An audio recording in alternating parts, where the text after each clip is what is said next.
Si un abogado hoy desea realmente hacer investigación o analizar un fenómeno jurídico serio, no puede hacerlo sin pasar por el campo de la sociología. La capacidad de reflexionar interdisciplinariamente, la capacidad de entender los fenómenos sociales y de conocer lo que a uno le inquieta de la sociedad desde muy diferentes aristas. Mejores herramientas para contribuir al progreso cotidiano del derecho y la justicia, que al fin y al cabo es el eje de la misión del jurista verdadero.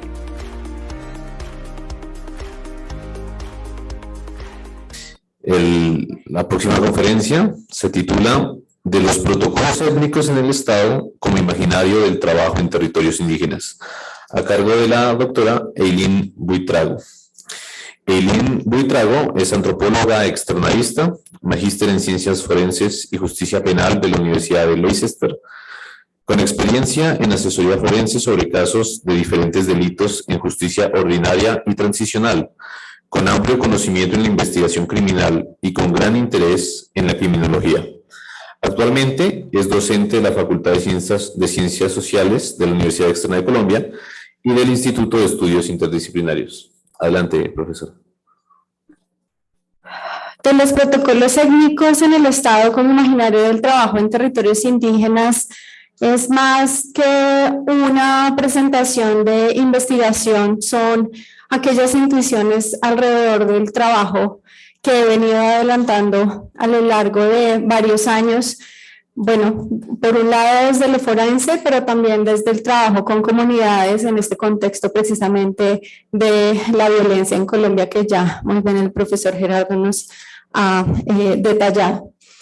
Esta iniciativa entonces y este espacio pretende poner 3 bloques de información, 3 bloques de temas.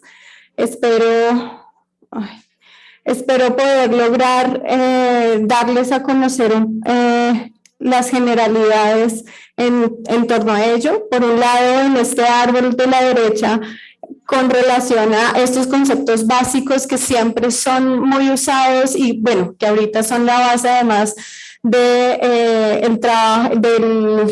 los protocolos desde el sistema integral de verdad, justicia, reparación y no repetición, que llevan además a 2 puntos importantes. Por un lado está el concepto de protocolo y cuáles son sus principios, es decir, cuáles son esos conceptos básicos con los cuales se mueven los protocolos étnicos, y por otro lado los protocolos versus la realidad. Esta realidad en específico que les voy a dialogar va a estar centrada en uno de los territorios que he amado trabajar y que volvería una y mil veces, y es en el departamento del Vaupés.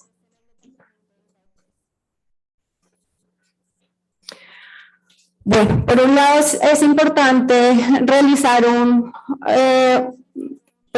pare o una premisa inicial con relación al desconocimiento de discriminación. En términos de los territorios étnicos, de hablar sobre comunidades indígenas, comunidades afrocolombianas o gitanas, siempre se puede hacer una referencia y preguntarnos si efectivamente es un escenario de desconocimiento o de discriminación, pero que necesariamente hay que tener en cuenta que está sujeta a la invisibilización y que en ese sentido por ello nace esta necesidad de la construcción de protocolos diferenciales. Como lo planteaba en su momento Michael Taussig, antropólogo que ha trabajado mucho en comunidades amazónicas, siempre está esta dicotomía entre las comunidades indígenas, además por por la conquista, colonización, la eliminación precisamente de las diferencias culturales, han llevado a todavía preguntarse en nuestra sociedad actual si en Colombia hay comunidades indígenas. Y esta discusión parecería tonta, pero aún en las discusiones sociales se da este escenario pero tenemos todavía en el territorio comunidades indígenas. a mí me lo enseñaron en la historia y son los resguardos muistas, por ejemplo, que se acabaron a la hora de la conquista y la colonia. Y no somos conscientes precisamente, además, que esto va mucho más allá y no quiero profundizar en ello, precisamente estos sistemas educativos que han llevado a desconocer precisamente nuestra propia historia, ¿no? Y que nosotros aquí reunidos todos y todas somos un mestizaje y que en ese sentido habría que tener en cuenta estas diferentes perspectivas del mundo que además indirectamente hemos heredado, así no seamos conscientes y no hablemos de que nosotros podamos ser comunidades, ser parte de esa historia de comunidades indígenas e incluso evidentemente desde la cultura española que a la final ya pues un poco obligada nos terminó llegando.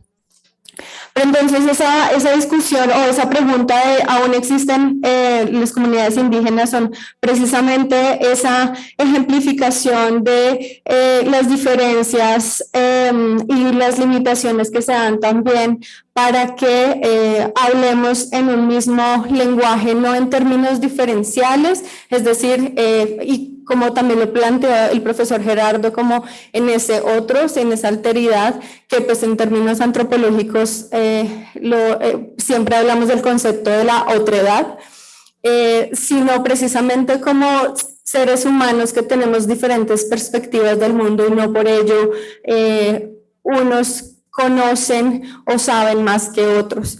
Esto ha sido un poco complejo y es por ello que en muchos escenarios y todavía hay contextos en los que se habla desde del tercer mundo precisamente por esa necesidad de hablar en términos de aquello que es diferente y que no necesariamente va en ese mismo sistema o capitalista, económico y etcétera.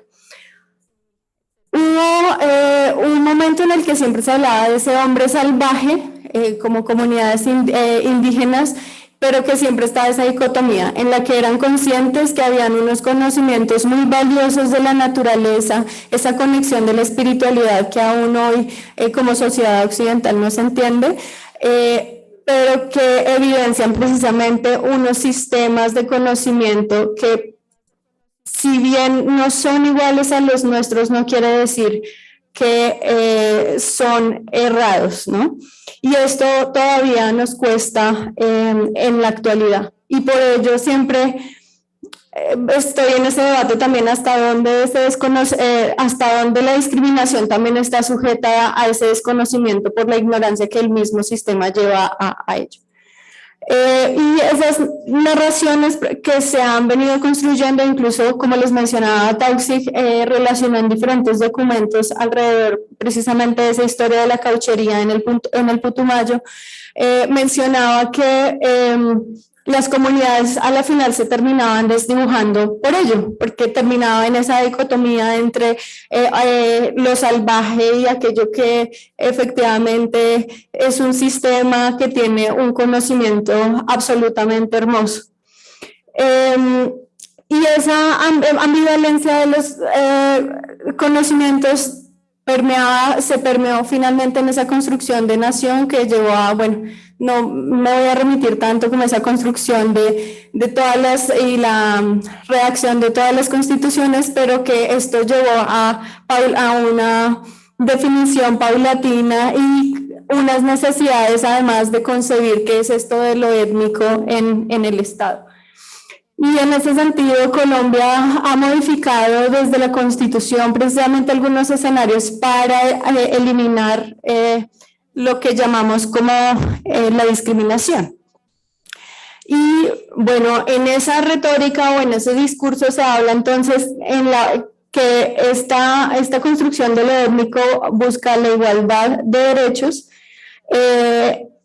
además que posibilita o da algunos visos en que las diferencias no son negativas, las diferencias culturales no deberían ser un escenario negativo, y además pone una concepción también todavía desde lo étnico, que tiene algunos bemoles que quisiera ir planteando a lo largo de la intervención.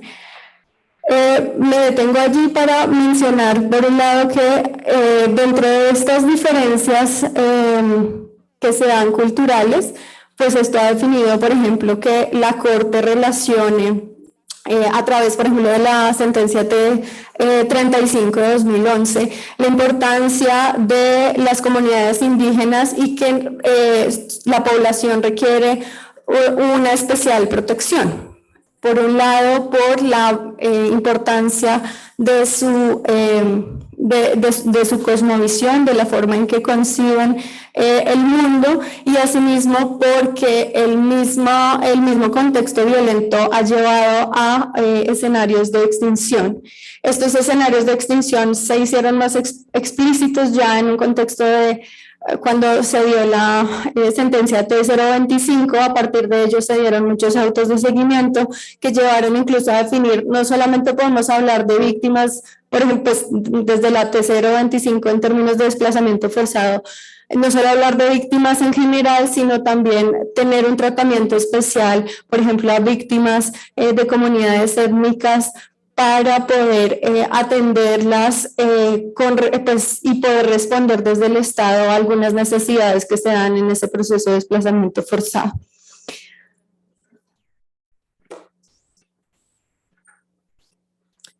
Y bueno, definitivamente, este somero cúmulo pues algunas de las leyes que he estado planteando precisamente dan una oportunidad y una apertura a que el Estado siga dando algunos diálogos o conclusiones con relación a la relevancia de poder hablar en términos de igualdad. Y este escenario de discusión no fue ajeno precisamente en el momento de la construcción del sistema integral de verdad, justicia, reparación y no repetición. Precisamente por el proceso de paz, no sé si todas y todos acá conozcamos, hay un acuerdo de paz entre los exmiembros de la guerrilla de las FARC y el Estado colombiano, en el que se concibió este sistema que les menciono. El sistema, bueno, en su inicio primero definió un capítulo étnico que marca una primera pauta más a solicitud y además de exigencia precisamente de los mismos territorios étnicos, para que se diera precisamente un espacio especial para discutir todo aquello que podían requerir los territorios étnicos. A partir de ese capítulo étnico y de la construcción del sistema integral, que es la Comisión de Esclarecimiento de la Verdad, que ya está en su modo de liquidación, aún está en ello, pero pues que el informe final, no sé si lo vieron, sí las invito a ver en YouTube. Hay un espacio en el que se hace el cierre precisamente del informe de la Comisión de la Verdad, y hay una plataforma completa que tiene mucha información que puede ser de utilidad para sus tesis y para sus investigaciones. Por el otro lado, y bueno, que la Comisión de la Verdad, desde su carácter extrajudicial, lo que buscaba era evidenciar ciertas realidades que se dieron alrededor del contexto del conflicto, que en muchos escenarios se habla que fue una comisión bastante corta, por un lado, no solamente en términos de tiempo, sino incluso en la presentación y análisis de los resultados, pero bueno, estas son discusiones que se pueden dar en otro escenario. En el sistema también está la unidad de búsqueda de personas dadas por desaparecidas.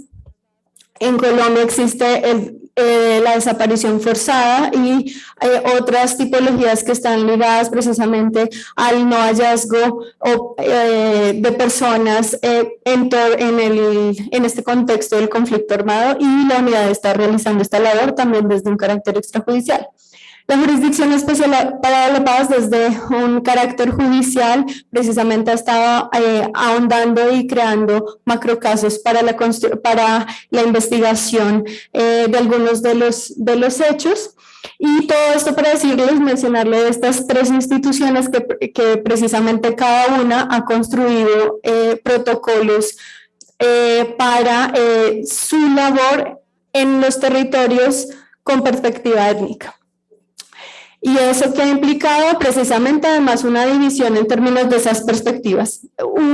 Hay un documento en especial que relaciona esa integración, digamos que se hizo un primer documento en el que el sistema dice, nosotros nos vamos a mover con las comunidades étnicas desde esta base. Ese documento es importante. El asunto es que a la final luego empiezan a darse esas divisiones entre las instituciones.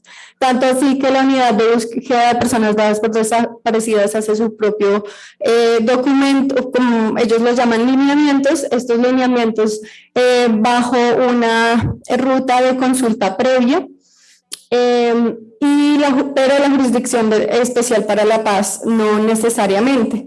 Y esto finalmente ha llevado entonces a generar diferentes espacios de discusión sobre qué debería darse en este escenario. Bueno, he hablado un montón y he hablado sobre comunidades étnicas y demás, pero ¿qué es esto del enfoque diferencial étnico? Pues lo que busca es esa construcción de esos objetivos, indagando, digamos, unos objetivos que tengan las instituciones para replicarlos o aplicarlos en los territorios, y el fin, digamos, de estos enfoques diferenciales es poder indagar con las comunidades cuáles pueden ser esas necesidades. De todas formas, está sujeto a que es el Estado el que define cuáles son esos objetivos y cómo los va a replicar en el territorio. No necesariamente hay una retroalimentación al revés. Desde el territorio se definen esos objetivos para que el Estado los genere. Y de todas formas, dentro del discurso se plantea que se busca fortalecer a las comunidades y su organización social, política, administrativa, proteger y permitir la continuidad de las comunidades étnicas, precisamente por lo que les planteo. Hay comunidades en vía de extinción, hay comunidades que ya solo son 2, 3 personas, precisamente por ese contexto, incluso no solamente en términos de este contexto de la violencia armada, del conflicto armado. Por ejemplo, comunidades como la Huitoto, pues fueron casi eliminadas en esta violencia de la cauchería que se vive en la Amazonía. Y que en ese sentido, ya desde la perspectiva del Ministerio de Justicia, o sea, desde esa perspectiva, en lo judicial, lo que se busca es acceso a la justicia. Pero entonces ahí está el debate de justicia, ¿qué vendría siendo? ¿Para quién y para qué? ¿No? Porque una es la justicia que se define como Estado, otra además, y es la jurisdicción, por ejemplo, especial para la paz, es consciente que la justicia transicional que tiene definida en algunos puntos debe articularse con la justicia propia, o sea, de las comunidades indígenas o de las comunidades étnicas que estén, pero esto tiene dificultades precisamente en este desarrollo. Ya les contaré por qué. Bueno, ¿y cuál es la realidad? Precisamente desde el espacio donde concebí esta intervención, desde la Amazonía, desde el departamento del Baupés. El Baupés, creo que no alcanzó a quedar el mapita, les había hecho un mapita, si no, pues googleamos dónde queda el Baupés. Creo que nadie o pocas personas saben aquí dónde está el Baupés, cuál es la capital del Baupés. Mitú. Mitú, en algún punto, hablando con algunos colegas que han llegado, de los pocos colegas que han llegado a esta zona, dicen, Mitú es la capital y además es un paraíso en medio del desierto de la selva. ¿Por qué concebí así hablar del desierto de la selva? La cantidad, digamos, por ejemplo, esta fotografía representa la llegada a Mitú. Selva, solo se ve árboles, selva, agua, árboles, selva, agua. Y en medio de ello hay una pista del aeropuerto que además alrededor de ello es que están las casas de la cabecera de Mitú. Y hablo de la cabecera de Mitú porque el Baupés es muy extenso y la densidad de población es muy baja. Esto lleva a que sea muy complejo precisamente además actuar en estos escenarios, y si estamos hablando de justicia transicional, hay muchos retos precisamente para la llegada y para la implementación de lo que se podría hablar como el enfoque étnico en la justicia transicional que se está gestando. Baupés, este es un fragmento del himno. Baupés, tierra brava de la selva y el raudal, Baupés, en tus aguas se oye el toque de un clarín. Esta es la referencia más clara de lo que implica este territorio, y que además la selva y los ríos con todos sus accidentes pues llevan incluso a esas limitaciones precisamente de comunicación. Y allí es donde entro en términos de qué es esto de los protocolos y principios. En los documentos que se relacionan para el diálogo con las comunidades étnicas hablan sobre este reconocimiento explícito de a las autoridades tradicionales. El asunto, y que además es muy importante porque hay documentos previos, estamos hablando documentos del 2000 del Departamento Nacional de Planeación, esto no estaba concebido. No era necesario tener un diálogo con las comunidades, con las autoridades tradicionales para poder llegar al territorio. Esto también un poco desconociendo precisamente su jurisdicción. Ahora, este reconocimiento es importante. El asunto es que para llegar a esto se debe dar un diálogo intercultural permanente, que además no está explícito en los documentos. Se habla, hay que hablar con la autoridad. Al hablar con funcionarios del Estado que están en esta labor, dicen, bueno, ¿qué implica eso? Uno de los puntos que de pronto ponen allí que son importantes es, bueno, caracterice la comunidad y sepa cuáles son la organización política de esa comunidad. Bueno, eso da unos puntos importantes y esa pequeña ventana, esa luz al final del túnel para decir, bueno, por ahí puede ser. El asunto es que esto lleva a dificultades también de hasta dónde llega esa intuición de ese funcionario si no hay precisamente esta cercanía o sensibilización sobre esto que les manifiesto acá como diálogo intercultural. Y es precisamente poder conversar en torno a esas diferencias que se pueden dar de la concepción del mundo y que precisamente no en términos de negar aquella concepción del mundo que tiene otra cultura, sino precisamente cómo poder decir, ay, sí sabe que en mi cultura eso se parece, pero lo llamamos de esta forma o nosotros nos referimos de esto de esta otra forma. A eso es lo que me refiero con el diálogo intercultural. Entonces, el reconocimiento está, el reconocimiento como víctimas a sujetos colectivos es, creo, uno de los puntos más importantes y además que son muy recientes. Justo este año apenas se está dando un reconocimiento como víctimas colectivas en la Jurisdicción Especial para la Paz. Eso es clave y bueno, y tiene unas bases y unos antecedentes que se dan en la Ley 1448 de 2010, en la que ya se hablaba sobre esto de sujeto colectivo. Es decir, de hablar no solamente como víctima individual, yo, Aylin Buitrago, soy víctima de un hecho que ocurrió en el conflicto armado, sino que mi comunidad es víctima de un hecho por estas razones. Eso es muy importante y que además es un avance grande en términos de esa construcción, como de empezar a generar estos diálogos sobre lo étnico. Esto de todas maneras requiere una apertura sobre qué va a implicar los daños. No sé, digamos, si está en la justicia transicional es porque va a hablar sobre qué fue lo que pasó, cuáles fueron esos hechos delictivos que se cometieron, cuáles fueron los daños cometidos. Cuando uno mira en términos de los manuales y protocolos, hablan de esos daños físicos. Ahí ya nos quedamos cortos, porque si estamos hablando de sujetos colectivos, debemos hacer referencia además que no es una concepción individual y además que no es solamente el daño de una casa, sino que estamos hablando del daño en la salud incluso de las comunidades indígenas. Hay una publicación que hizo el Centro Nacional de Memoria Histórica que habla precisamente sobre ello, muy reciente, y es que la muerte es como una enfermedad que se replica en los territorios y que si no se atiende de manera adecuada, pues esto puede generar un quiebre mayor en el territorio.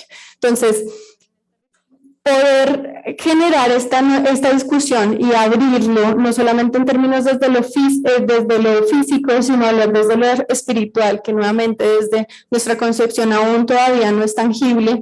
Hay ya como estas, que además siempre llaman a personas que hablan sobre lo espiritual, como dices que esto es muy hippie.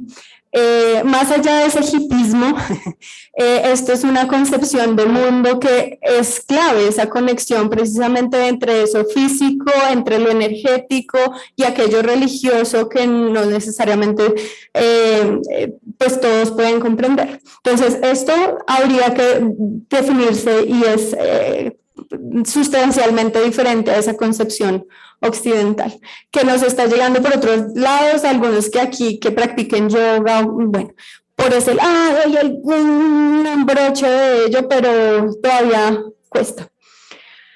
Abordan por la articulación jurisdiccional, que es lo que les mencionaba, es decir, que las autoridades tradicionales tienen también sus propias iniciativas para juzgar aquello que no conciben desde su sociedad, ¿correcto?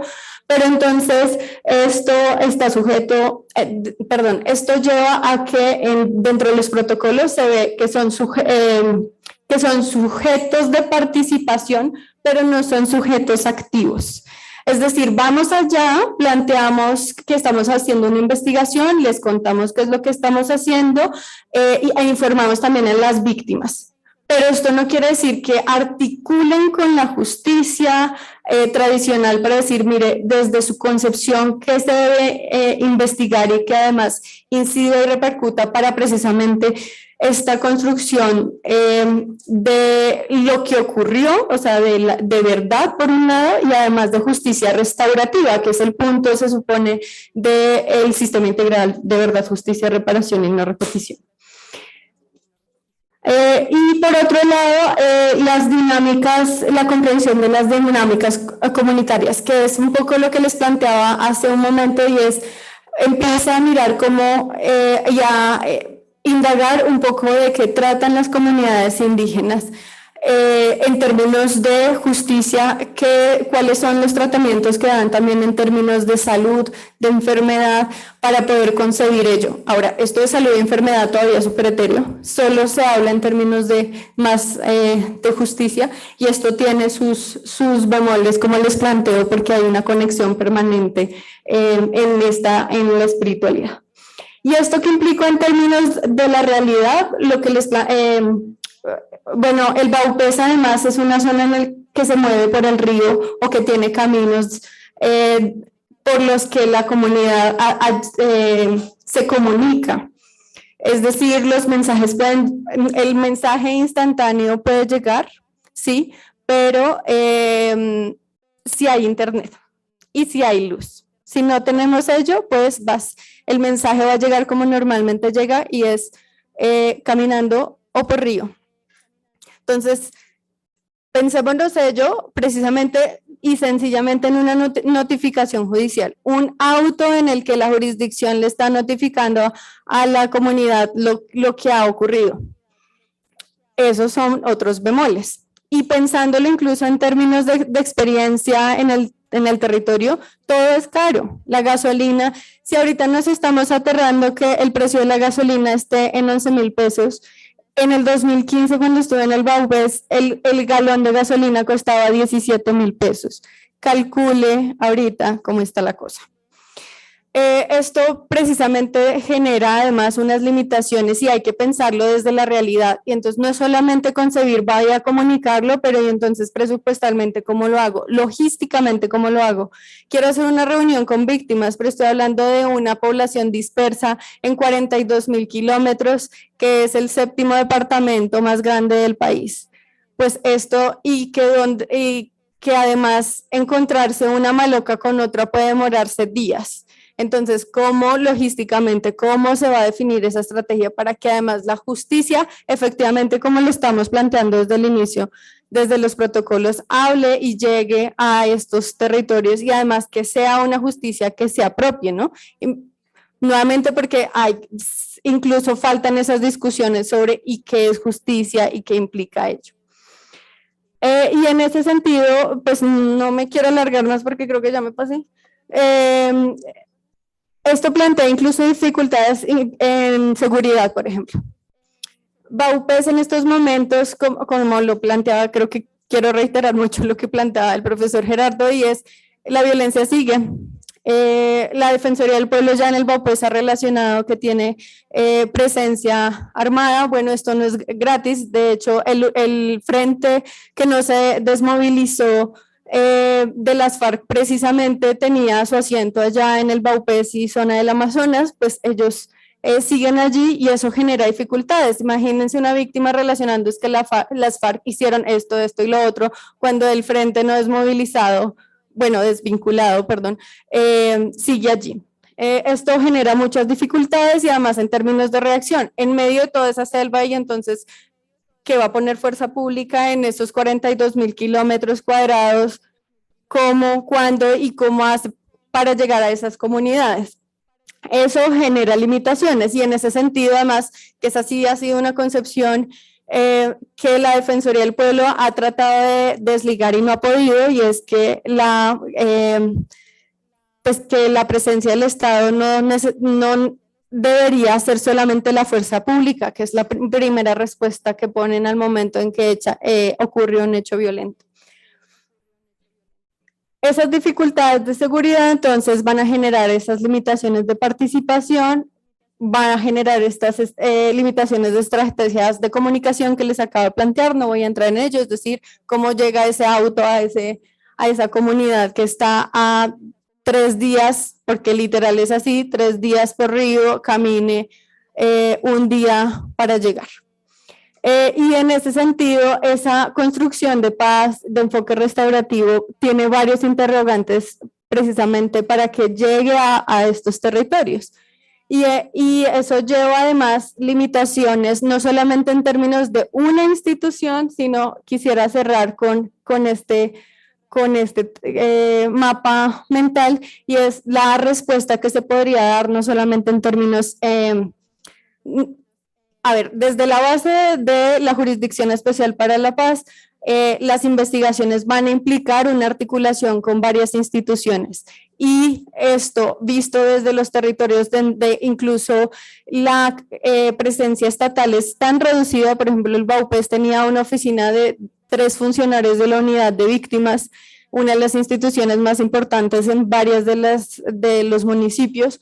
Esto genera precisamente esas limitaciones. Entonces, desde Fiscalía va a generar limitaciones en términos de esa caracterización de comunidad que se va a concebir incluso, además porque debe haber un reconocimiento por la Jurisdicción Especial para la Paz de Víctimas, entonces que se concibió como reconocimiento. Eso va a tener una articulación con el Ministerio del Interior. El Ministerio del Interior también tiene limitaciones para ese reconocimiento étnico, y pues limitaciones no solamente en términos de que no identifica cuáles son las comunidades, sino incluso de recursos humanos. No hay capacidad tampoco en que los funcionarios puedan llegar a los territorios.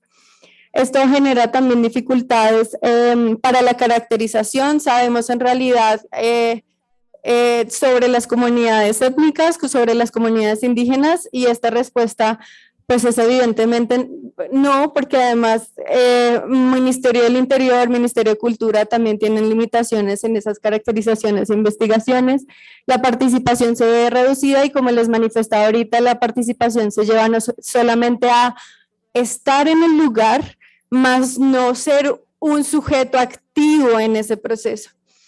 Y esto lleva además, incluso lo que les plantea en términos de esa justicia, esa articulación de justicia transicional y propia, y es que desde la investigación criminal también hay esas limitaciones. ¿Quiénes se encargan de hecho? CTI, Fiscalía General de la Nación, si bien la jurisdicción hace su proceso, debe tener conocimiento de aquello que ya habían hecho, o sea, debe tener articulación con Fiscalía, con CTI y demás, y este es otro mundo además que, bueno, esto puede ser otra conferencia diferente y es sobre el manejo de, por ejemplo, una inspección a cadáver en territorios indígenas. Debería ser un escenario totalmente diferente.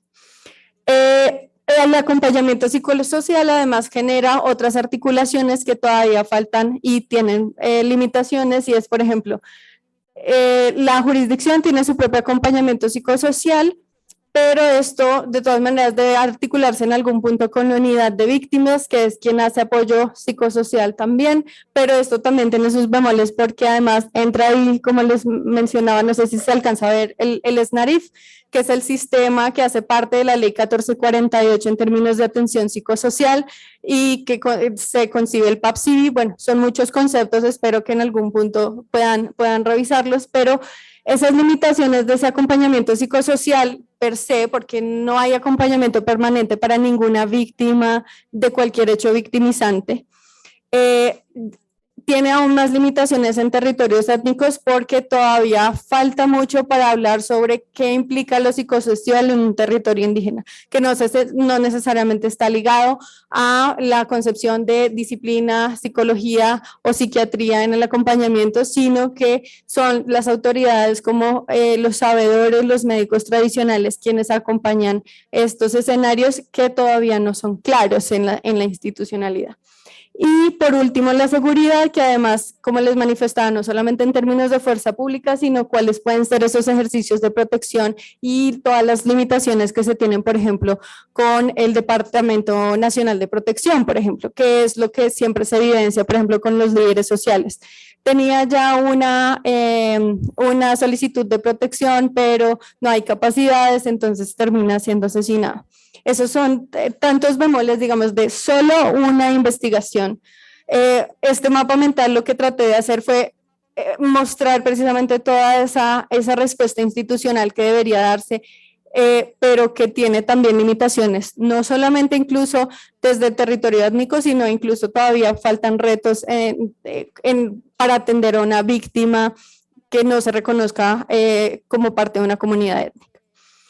Estos escenarios entonces y esta intervención más como les planteaba, esas intuiciones que espero pongan en discusión un poco en sus propios quehaceres sobre la relevancia del proceso de paz, las comunidades étnicas y toda esta construcción de igualdad y de derechos. Muchas gracias. Muchas gracias, profesora Aylin. Una última pregunta, una pregunta, digamos. La situación del indígena ante la legislación penal colombiana. El primer código penal que fue copiado, traducido por el doctor Vicente Azuero, un santanderista del siglo XIX y santanderiano, el código penal francés, que fue el código acá en Colombia de 1938, se dice Código de Santander, pues en Francia no había indígenas, entonces nunca fue sujeto.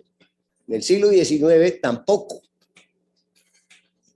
En el siglo XX, para hacer un nuevo código penal, tocó traer un jurista italiano, 1925.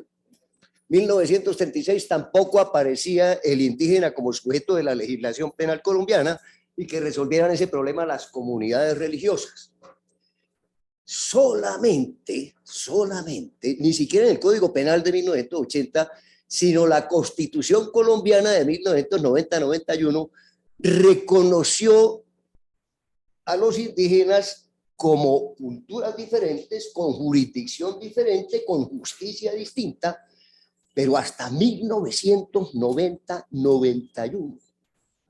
O sea, mucho más interesante y respetuosa la legislación social hispana, indiana, respecto de las culturas indígenas, en que fueron reconocidos, al menos en la letra de la ley, como libres vasallos de la corona de Castilla, pero tratándolos como personas miserables, no en el sentido de miseria, sino en el sentido de personas menores de edad que necesitaban una protección de carácter especial, que eran los procuradores de indios.